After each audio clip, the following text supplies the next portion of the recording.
ಈ ರೋಡ್ಗೆ ಅಟ್ಯಾಚ್ ಆದಾಗೆ ಇದು ಕಾರ್ನರ್ ಪ್ರಾಪರ್ಟಿ. 1 ಎಕರೆ 35 ಗುಂಟೆ.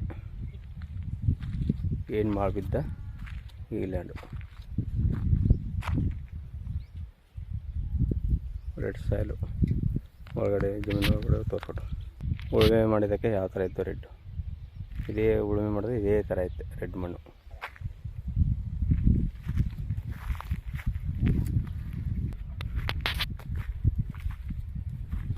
ಉಳುಮೆ ಮಾಡೋದ್ರಿಂದ ಈ ಕಡೆ ಅಲ್ಲ, ಇನ್ನಿಂದ ಈ ಕಡೆ.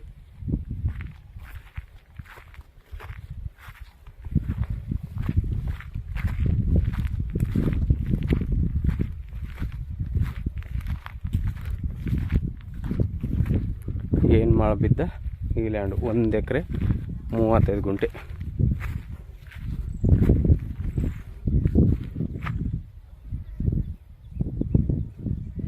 ಒಳ್ಳೆ ಚೌಕಾಕಾರ ಹೋಗದೆ. ಆ ಕಡೆ ಮರ್ಕೊಳ್ಕಂತ ಆ ಕಡೆ ಪೇಪರ್ ಹಾಕಿ ಆ ಕಡೆಯಿಂದ ಈ ಕಡೆ ಏನು ಮಾಡಿಬಿದ್ದದ ಈ ಲ್ಯಾಂಡು. 1 ಎಕರೆ 35 ಗುಂಟೆ ಜನರ ಪ್ರಾಪರ್ಟಿ, ಲಿಂಗಾಯತ್ರದು. ಇದು ಗುಂಡ್ಲುಪೇಟೆ ರಿಜಿಸ್ಟ್ರೇಷನ್ ಬರುತ್ತೆ. ಇದು ಮೈಸೂರು ಗುಂಡ್ಲುಪೇಟೆ NH ರೋಡ್ಗೆ 7 ಕಿಲೋಮೀಟ್ರ್ ಆಗುತ್ತೆ. ಊಟಿ ರೋಡ್ಗೆ. ಇವರು ಟೋಟಲ್ 52 ಲಕ್ಷ ರೂಪಾಯಿ ಹೇಳ್ತಾರೆ. ವ್ಯಾಪಾರ ಕೂತಂದರೆ ನೆಗೋಷಿಯಬಲ್ ಆಗುತ್ತೆ.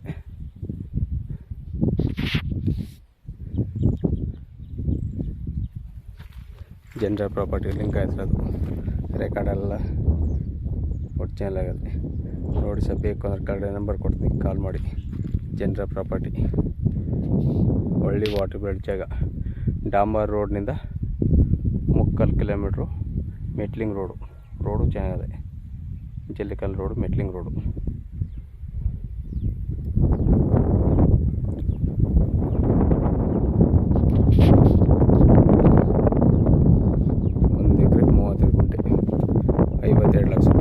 ನೋಡಿ ಸರ್, ಬೇಕಾದ ಕಡೆ ನಂಬರ್ ಕೊಡ್ತೀನಿ, ಕಾಲ್ ಮಾಡಿ. ರೆಡ್ ಸಾಯಿಲು, ಒಳ್ಳೆ ವಾಟರ್ ಬೆಲ್ಟ್ ಜಾಗ. ಓವರ್ ಲೈನು ಜಮೀನಿನೊಳಗೆ ಹೋಗೋದೆ. ಧನ್ಯವಾದಗಳು. ಇದು 3 ಕಡೆಯಿಂದ ಬರ್ಬೋದು. ಆ ಥರ ಇರೋ ಪ್ರಾಪರ್ಟಿ ಕಾರ್ನರ್ ಪ್ರಾಪರ್ಟಿ. ರೋಡು 3 ಕಡೆಯಿಂದ ಇದೆ. ಧನ್ಯವಾದಗಳು.